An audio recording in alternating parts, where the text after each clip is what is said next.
we've got high-grade rare earths. We've seen up to as high as 12%, 12.1% total rare earth oxides, which and values up to almost 3.2% NdPr, which are the key value drivers in the rare earths. Hello, you're watching Proactive. Joining me is Locksley Resources Technical Director, Julian Woodcock. Julian, very good to meet you. For viewers new to Locksley Resources, could you briefly introduce the company and its focus on the critical minerals space? Hi, Stephen. Thanks for having me here. Locksley Resources, ASX listed company. Our main project is the Mojave project in California, in the USA. We have there a block of claims that are immediately adjacent to the Mountain Pass mine, which is owned by MP Minerals. And the Mountain Pass mine is America's only producing rare earth mine, and it's also extremely high grade rare earth deposit there. That's only 1.4 kilometers away from the edge of our tenements, and our tenements abut their claims. On the north block, we have the Desert Antimony mine, and then we also have another prospect which is encircled or encompassed by MP Materials claims, called the El Campo prospect, which is a rare earth target. That's the crux of the targets that we have. Julian, Mojave targets both antimony and rare earths. What makes this location and asset so strategically, particularly for US supply chains? Well, there's so much been happening in the US lately with the change in administration from the start of this year. It's just been a significant move forwards to improve security and surety of supply within the US. So, as I mentioned, rare earths are key on Donald Trump's agenda, and Mountain Pass Minerals has seen significant interest lately. The Pentagon has just committed to take a 15% stake in MP Materials, the owner of Mountain Pass Mine, and Apple have also made a statement they're going to invest $500 million. These are US dollars into MP Materials as well. So strategically, both the location of our ground and the targets within them, and the importance of the commodities which we're exploring for rare earths, have a multitude of uses, specifically in the green energy space, but then also very critically antimony, significant applications in the defense space. So both of these are strategic importance to the US, and we're well placed to be part of that. You just completed structural mapping at Desert and El Campo. What were the key takeaways and how have they shaped your drill targets?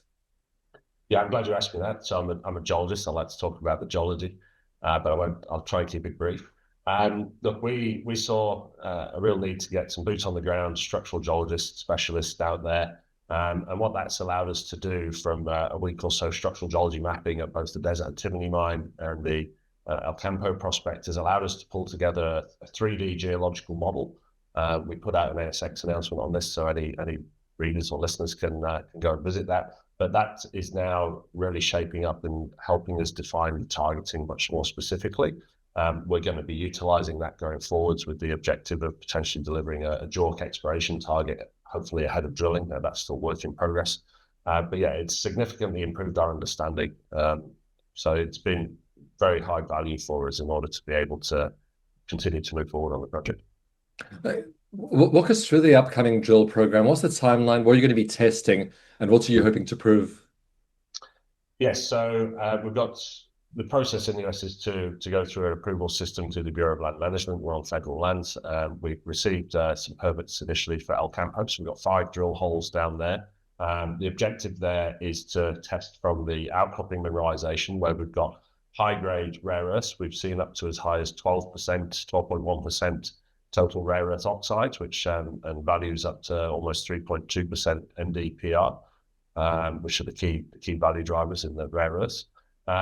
So we have, from the structural mapping, identified this feet-lipping breccia, which hosts the mineralization, and then target that subsurface. So those 5 holes will be looking to test that. At the Desert Antimony mine, again, we have recently received an approval for 3 drill holes there. But on the back of this improved structural knowledge, we're in the process of looking to put together and submit an amended application, which will see us put more holes in the ground, hopefully looking in that sort of up to maybe 15 holes kind of range, or 13 to 15 holes. And they're really targeting the structural corridor where we've seen mineralization occurring, where we've seen these veins. And again, at Desert Antimony, really high-grade rock chips or float samples that we've encountered up to as high as 46% antimony. And these seem to be coming from a vein which is about 1 meter wide, which is quartz and carbonate gangue minerals, but also within there you get these stringal veins of antimony, which is where we're seeing these very high values. So yeah, the drilling we hope to achieve is to confirm the presence of the mineralization subsurface and be able to take steps forward to hopefully defining a resource in some point in the future. Julian, with that strong US interest in securing domestic sources of critical minerals and antimony, how is Loxley positioned to capitalize on that momentum?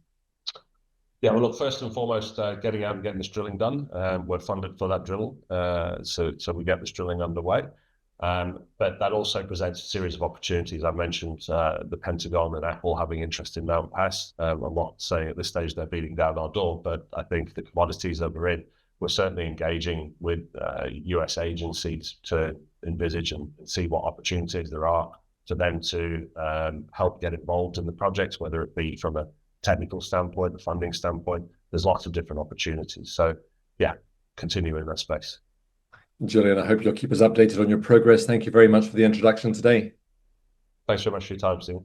You're very welcome. Julian Woodcock, Technical Director at Loxley Resources.